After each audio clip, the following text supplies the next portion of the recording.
ሰላም እንዴት ናችሁ?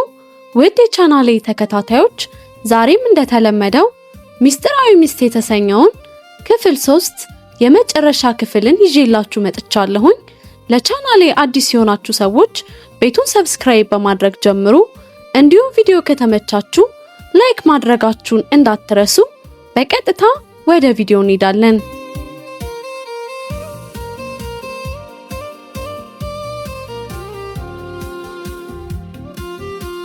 ሚስጥራዊው ሚስት ክፍል 3 የመጨረሻ ክፍል። አንተ ጆን በሩን ክፈታሉኝ። የመቅዲ እናት ናቸው። እሺ ማማ መጣው ብዬ ዝም አልኩኝ። የኔን ድምጽ ሰምተው ሰላም ናቸው ብሎ ነው መሰለኝ ትታውን ሄዱ። ተመስገን አምላኬ። ጥያቄ አሁን የሚቺ ንብድ መቅዲ ምን ብዬ ነው ከእንቅልፏ ተነሽ የምላት? ከእንቅልፏ ተነስታ ቤቱን ቅውጥ ከማድረጓ በፊት አንድ መፍትሄ መፈለግ አለብኝ። ቆይ ክፍሉ የኔ አይደለ እኮ? እሷ አይደለች እኔ ክፍል ውስጥ ያለችው? ታዲያ ለምን ክፍሉን እኔ ቅውጥ አላደርገውም ብዬ እናቷና አባቷ እንዳይሰሙ ድምጼን ቀንሼ አንቺ መቅዲ ተነሺ ብዬ ከእንቅልፏ ቀሰቀስኳትኝ። ደንግጣ ስትነሳ አንቺ በሰው ክፍል ውስጥ ምን ተሰራያለሽ ብለሽ በማታ የሰው ክፍል ውስጥ ዘው ብለሽ መግባት ጀመርሽ? ቆይ እነማማ አሁን እዚህ ክፍል ውስጥ ቢያገኙሽስ? በቃ አሁን ቶሎ ብለሽ ወደ ራስሽ ክፍል ሂጂ አልኳትኝ። አቦባክ ምን ትቀባጥራለ? ከኔ ጋር አንድ ክፍል መተኛት በራሱ ክብር መሆኑን አታውቅም? የኔ ሽታ ራሱ ለህመም መድኃኒት እኮ ነው። በቃ ይወጣልሃል፣ ምን ታካብዳል ብላ ቂጧን ዘጥ እያደረገች ስትወጣ የኔም ልብ ከትልቁ ቂጧ ጋር አብሮ ወጣም።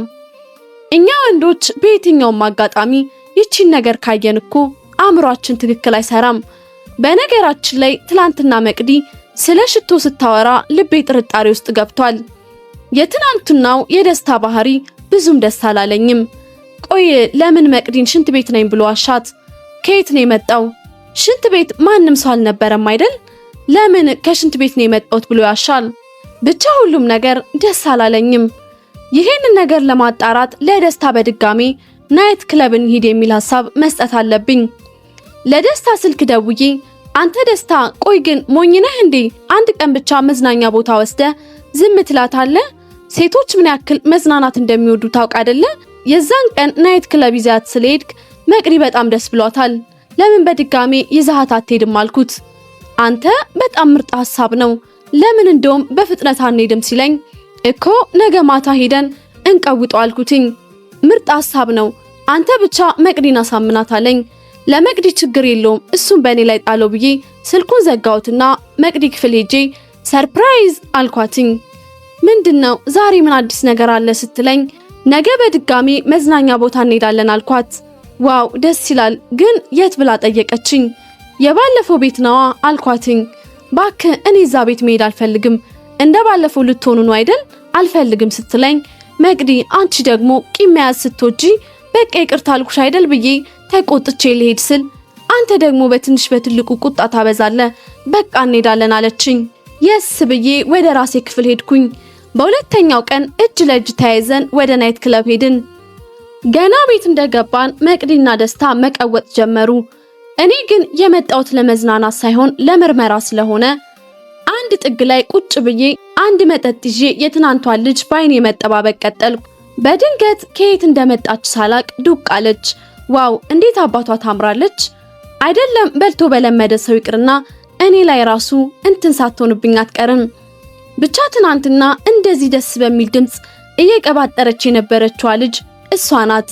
ደስታ ልጅቷ ቤት ከገባች በኋላ ዳንሱ ሁሉ ጠፍቶበታል። ቆይ ሚስጥር ሳይኖሩ አይቀርም። እኔም አይኔን ከልጅቷ ላይ አንስቼ የደስታን ሁኔታ በጥብቅ መከታተል ቀጠልኩኝ። ደስታ ከኪሱ ስልክ አውጥቶ ምን እንደሆነ ባላውቅም ብቻ የሆነ ነገር አንብቦ ነው መሰለኝ ለመቅዲ ፈገግታ ሰጥቶ እኔ ጋር መጣና አንተ በቃ ሁሌ እዚህ ቁጭ ለማለት ነው የምትመጣው ማለት ነው? ተነስና ዘና በል እንጂ ምንድነው እንደዚህ ቁጭ ብሎ ሰው ማየት ይልና እጄን ይዞ አስነሳኝ። በአንተ ቤት ለኔ አዝነ ሞታል አልኩና እኔም እሺ ብዬ ተነስቼ ከመቅዲ ጋር መደነስ ጀመርኩኝ። መቅዲኔ ስመጣ ይበልጥ በደስታ መቀወጥ ጀመረች። የኔ የዋ እሷ እኮ እንደ ሰው ተንኩል ምናምን አታውቅም። አይደለም እንደኔና ደስታ የቅርብ ሰው ይቅርና የሩቅ ሰውንም ቢሆን ጥርጣሬ የሚባል ነገር አታውቅም። በልቤ ቆይ ግን ደስታ ይቺ ልጅ ካየ ብቻ ነው እንዴ ሽንቱ የሚመጣበት? የሆነ ሽንታም ነገር ነው። ዛሬስ ጉዱ ይወጣል ብዬ ለመቅዲ አሁኑኑ መጣሁኝ ቁጭ ብለሽ እረፍት አርጊ ብዬ ከቤት ወጥቼ ሽንት ቤት ሄድኩኝ። እንደባለፈው ሁሉ ሁሉንም የወንዶች ሽንት ቤት ዞር ዞር ብዬ ስመለከት ሰው የለም። እሺ አሁን የት ሄደ ይባላል? ይመስለኛል ደስታ ጉደኛ ሰው ሳይሆን አይቀርም ብዬ ወደ ባለፈው የሴቶች ሽንት ቤት ሄድኩኝ። ዛሬ ባንዴ አልሰጥም ብለው ነው መሰለኝ የኔ ንግስት፣ እኔ እኮ ካንቺ ሌላ ሰው አላቅም እባክሽ ሞትኩኝ ምናምን ይላታል። እሷም ዛሬ ሽንት ቤቱ ፖሊስ ጣቢያ መስሏት ነው መሰለኝ ጥያቄ አብዝታለች። እሺ አብራህ እየደነሰች የነበረችው ልጅ ማናት ብላ ትጠይቀዋለች። እሱም እህቴ ናት እኮ ይላታል። እህትህ ከሆነች ታዲያ እኔ አንተ ፍቅረኛ እንደሆንኩኝ ለምን ትደብቃታለህ ትለዋለች። እሱም ነግሬሽ የለ ቤተሰቦቼ በዚህ ሰዓት ይህንን ነገር አይፈልጉም። እሷ አየች ማለት ደግሞ በቃ ቤተሰቦቼ ሰሙ ማለት ነው አላት። አንተ ግን እህትህ በጣም ወረኛ ናት ስትለው በጣም እንጂ በቃ አሁን ስጭኝ ይላታል። ሰጠችው መሰለኝ። ቤቱ ለጥቂት ደቂቃ ዝም አለም። በዝምታ ብዙም አልቆየም። የተለመደውም ጩኸት ተጀመረም። እናንተ ጉደኞች ብዬ ልጁ ማን እንደሆነ የግድ ማወቅ ስላለብኝ ጆሮዬን ይዤ ዝም አልኩኝ። ጆሮ ለምን ትይዛለህ የሚል ግፈኛ ሰው እኮ ይኖራል። ታዲያ ልሙት እንዴ? እዛው ክፍል ውስጥ 40 ደቂቃ ያክል ቆየሁኝ። በልቤ እዚህ ክፍል ውስጥ ያለው አሳማ ነው ወይስ ሰው? ሰው ከሆነ ለምን አይወጣም እያልኩኝ ቀበቶውን ጠበቅ ጠበቅ እያደረገ የኔው ደስታ ከክፍሉ ወጣ። አንተ እዚህ ክፍል ውስጥ ምን ታደርጋለህ አልኩት። ሽንት ቤት መሆኑን እያወቅ ምን ታደርጋለህ ትለኛለህ እንዴ አለኝ በእኔ ላይ እየሳቀም። የሴቶች ሽንት ቤት እኮ ነው አልኩትኝ። በስተት ገብቼ ነው ብሎ ከአፉ አውጥቶ ሳይጨርሰው ልጅቷ ተከትላ ወጣችና ምንድነው አለች። ትሽ አንቺ ደግሞ ምን አይነት ባለጌ ነሽ? ትንሽ የሜለሽም ቢያንስ ክላስ እንያዝ ይባላል እኮ። ደግሞ እኮ እሱ ወንድ ነው፣ ስለ ህይወትሽ ምንም አይጨነቅም። አንቺ ግን ሴት ነሽ፣ ችግሩ ያንቺ ነው አልኳትኝ። አንተ እንደዚህ አትበል ፍቅረኛ እኮ ነው አለችኝ። ኧረ ወደዛ ሂጂ።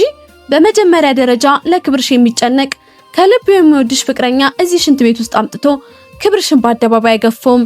ሴቶች ግን ጅሎች ናችሁ ሲባል ሌላው ቢቀር ይቺን ብቻ ማስተዋል እንዴት ያቅታችኋል ብዬ ተናድጄ ሁለቱንም ጥዬ ሄድኩኝ። መጠጥ ቤት ውስጥ ዞር ዞር ስል መቅዲ የለችም።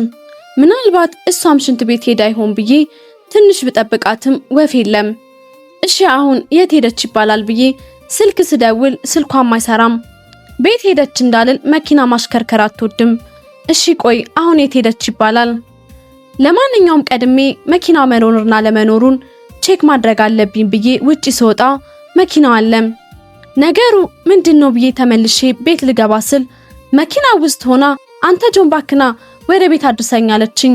ተመስገን። እኔ እኮ ምን ተፈጠረ ብዬ ስጋት ውስጥ ገብቼ ነበር። መኪና ውስጥ ገብቼ አንቺ ምን ሆነሽ ነው ለምን ከቤት ወጣሽ ብዬ ስጠይቃት በእናትህ አሁን ዝም ብለ ወደ ቤት ልትወስደኝ ትችላለህ አለችኝ። እሺ ግን ችግርሽ ምንድነው አልኳት። በቃ ቤቱ ሰደኝ አልኩ አይደል አለችኝ አይኗ ላይ ደም እንባ ሞልቶ። እሺ ብዬ ቤት ይዣት መጣሁኝ። ቶሎ ብላ ክፍሏ ገብታ በሩን ዘጋችው። ቆይ እሺ አሁን ምን ሆነች ይባላል? ለነገሩ ጥፋተኛው እኔ ነኝ። እዚህ እብድ ብቻ በሞላበት ቤት ውስጥ ለብቻዋ እያት ይሄን ያህል ሰዓት መቆየት አልነበረብኝም። ይሄን አንዱ እብድ መጥቶ አንገላቷት ይሆናል። ነገ ይቅርታ ጠይቃታለሁ ብዬ እኔም ክፍሌ ገብቼ ጋደም አልኩኝ። እንቅልፍ እምቢ ቢለኝም በሩን ዘግቼ ለመተኛት ሞከርኩኝ። በሁለተኛው ቀን ይቅርታ ለመጠየቅ መቅዲ እያልኩኝ ወደ ክፍሏ ሲሄድ ዛሬ በጧት ተነስታ በእግሯ ወደ ትምህርት ቤት ሄዳለች። ቆይ የዚህ ልጅ ችግሯ ምንድነው? ግራ ተጋባሁኝ እኮ። ከሰዓት በኋላ እንደ ልማዴ ከትምህርት ቤት ላመጣት ሲሄድ አሁንም የለችም። ለሷ ቅርብ የሚሆኑ ልጆች እሷ እኮ ቤት ከሄደች ቆይታለች አሉኝ። እቤት ስመጣ በር ዘግታ ክፍሏ ውስጥ ቁጭ ብላ ነበር። መቅዲ በሩን ክፈች አልኳትኝ። ጥናት ላይ ነኝ ስጨርስ ትመጣለህ ሂድ አለችኝ። መቅዲ ጆን እኮ ነኝ አልኳትኝ። እና ምን ይጠበስ ጥናት ላይ ነኝ አልኩ አይደለ አለችኝ። የኔ ጥያቄ ግን መቅዲ እንደዚህ ተቆጣችው ትናንትና ጥያት ስለሄድኩ ነው ወይስ ሌላ ነገር የማላቀው ነገር አለ ብዬ ነው? በመሃል ደግሞ ውሸቴ ወጥቶ ይሆን እንዴ ያልኩኝ ሐሳብ ገባኝ። እንደምንም ሆኜ ይቅርታ መጠየቅ አለብኝ ብዬ በጧቱ ተነስቼ እሷ ክፍል በር አጠገብ ቁጭ አልኩኝ። ልብስ እንኳን አልለበሰችም። በፓንት ብቻ ለሽንት ነው መሰለኝ በጧት ወጣች። የይቅርታው ነገር ቀርቶ አይኔ ክፉ ነገር አይቶ አይቶ የሚሄድበትን ሁሉ በትኩረት እንደሚጠብቅ ድመት ሆኜ ቀረው። አንተ ወደዛ ዞር በል እንጂ ደግሞ አይቶ የሚያቅሰው አትመስልም አለችኝ። አይቼ አላውቅም እኮ አልኳትኝ። ኧረ ጅል መሰልኩ እንዴ? ከትናንትና ወዲያ የሴቶች ሽንት ቤት ምን እያደረክ ነበር አለችኝ። የጉድ ቀን ጉድ አደረገኝ። ጭራሽ እኔን መቅዲ እኔ እኮ ብዬ ተናግሬ ሳልጨርስ ጆን ውሸት እንደማልወድ እያወክ ብላኝ ጥላኝ ሄደች። እኔ ለራሴ ጆሮዬ ላይ ስሜት እየጮኸችዬ ዝም ብዬ የተቀመጥኩት አንሶ ጭራሽ አንተ ነህ ተብዬ አሁን ፍርዱን ለማልስት። ቆይ ግን እኔ ሴቶች ክፍል ሄጄ ቢሆንስ መቅዲ ለምን ተቆጣች? ወንድሟ ባለጌ ስለሆነ ነው ወይስ ሌላ ሚስጥር አለ? ለነገሩ መቅዲ ግልጽ ሰው ስለሆነች ምንም ሚስጥር አይኖርም ብዬ ዝም አልኩኝ።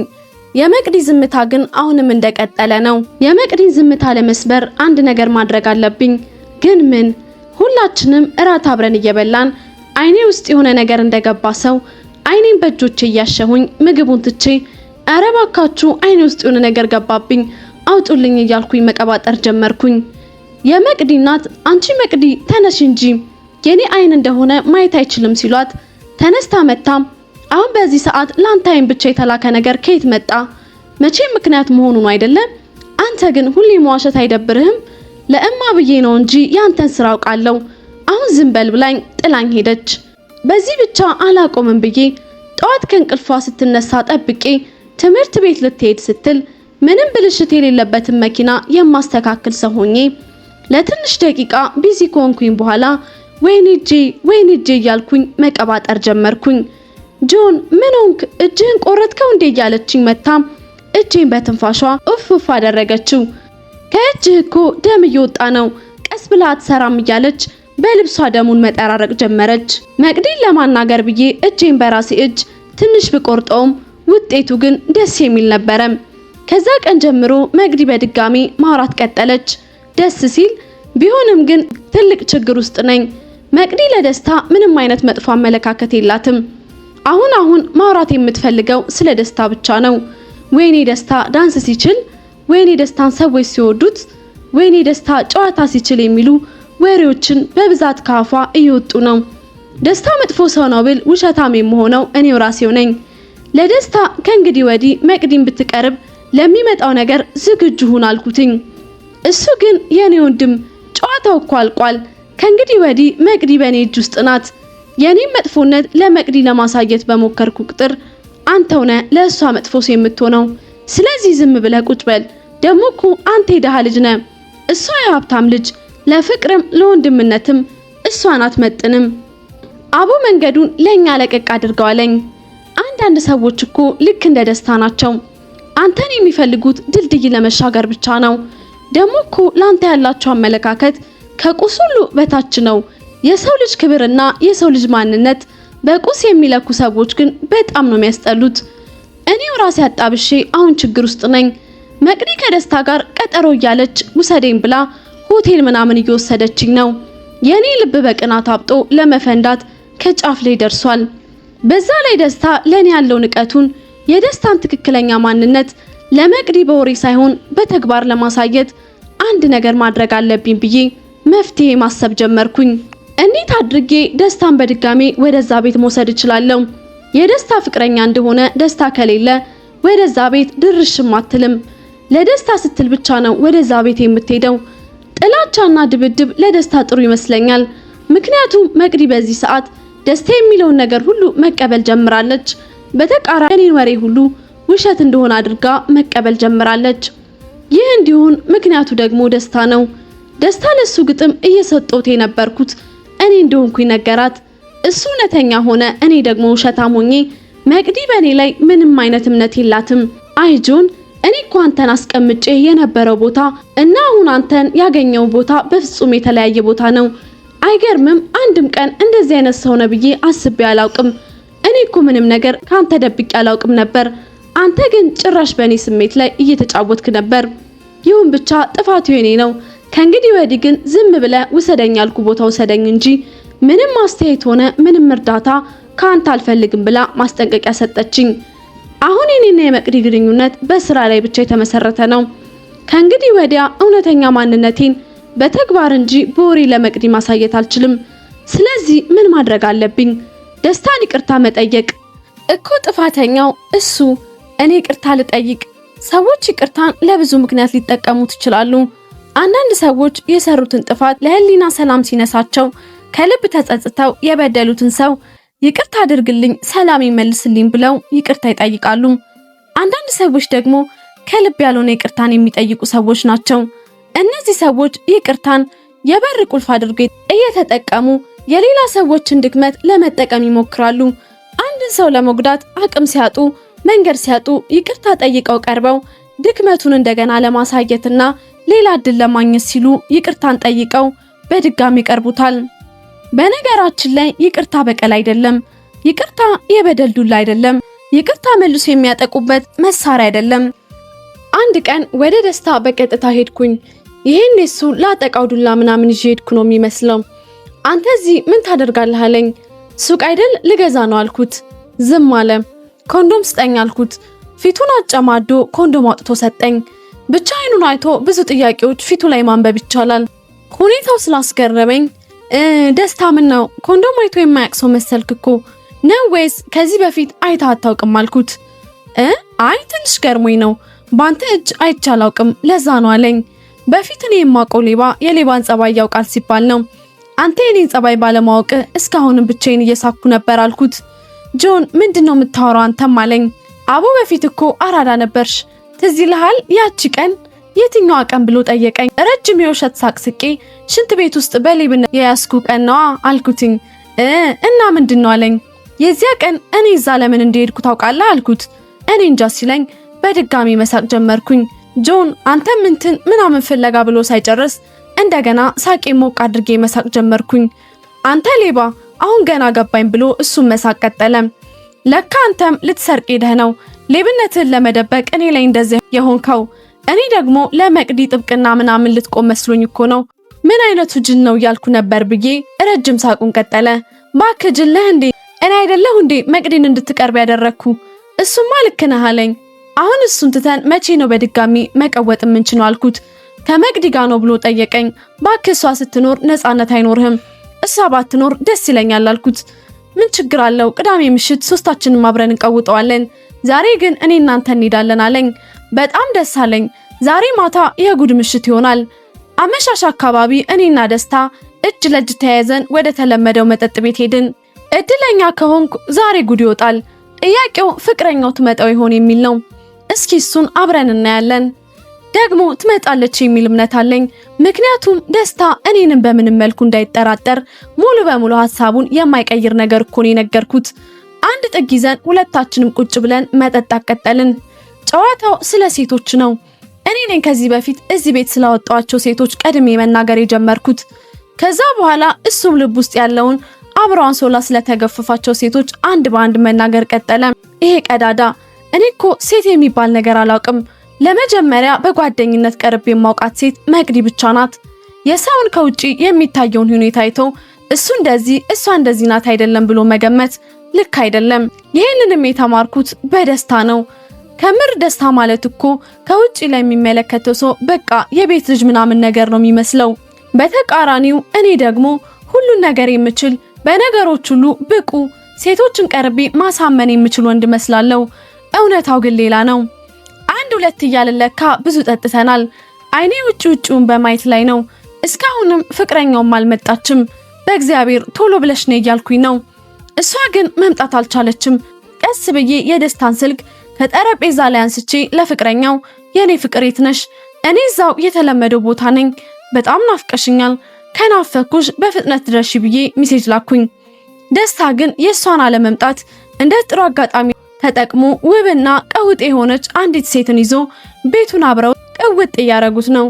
ቆይ ግን ሴቶች ለምንድን ነው ደስታን እንደዚህ የሚወዱት? እሷ አጠገብ ሲደርሱ ሁሉም ባንዴ እንደ ቅቤ ቅልጥ ይላሉ።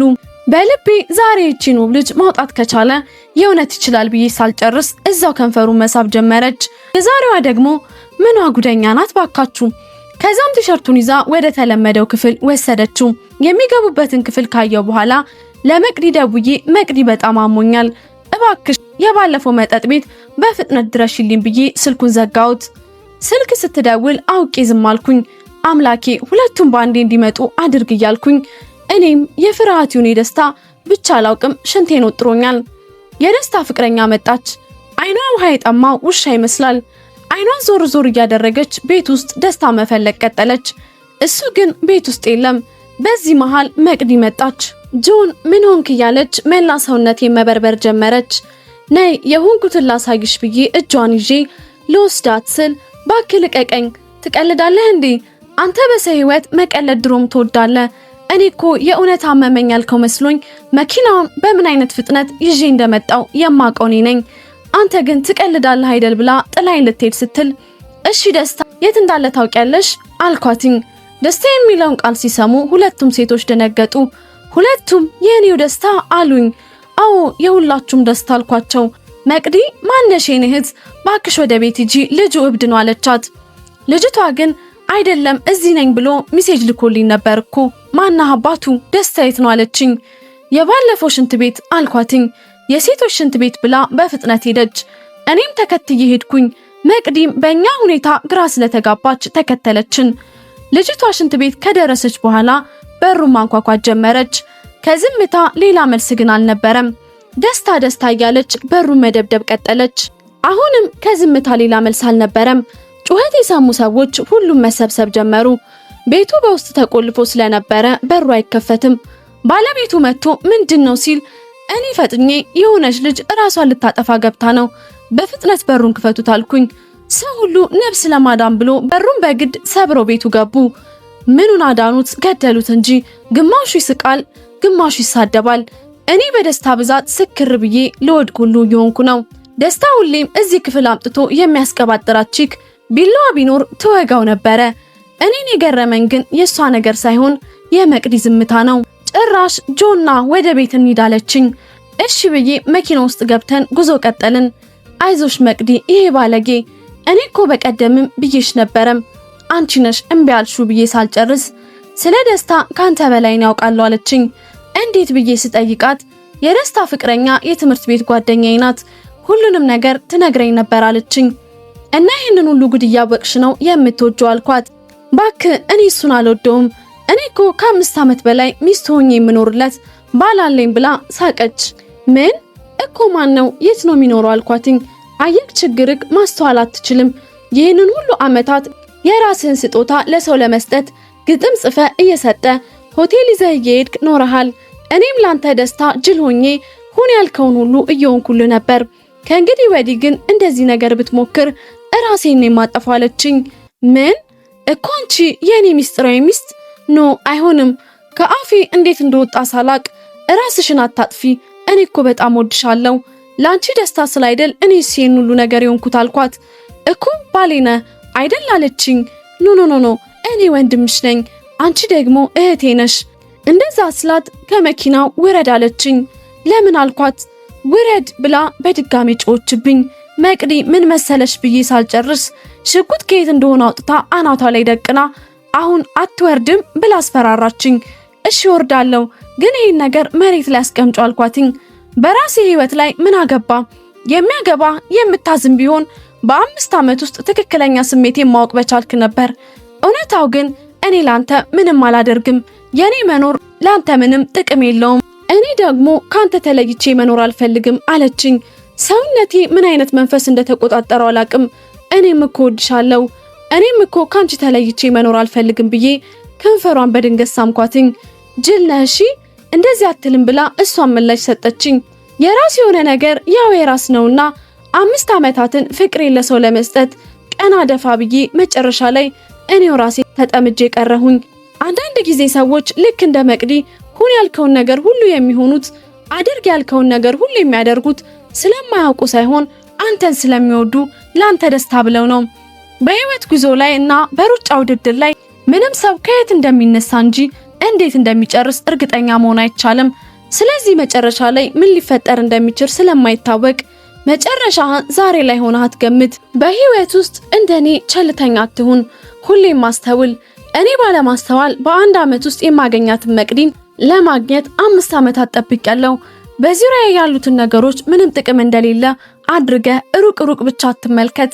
መልካም ነገሮችን ለመፈለግ ሩቅ ቦታ ብቻ አትሂድ። መጀመሪያ አጠገብ ያሉትን ነገሮች በማስተዋል ተመልከት። የትናንትናው ወዛደር የዛሬው ሀብታምና የአንድ ልጅ አባት ጆን ተፈጸመ። መልካም መሆን ዋጋ አይጠይቅም። በቅርብ ቀን በሌላ ጓጊ ታሪክ ይጠብቁኝ። ማሂ ነበርኩኝ። እናመሰግናለን።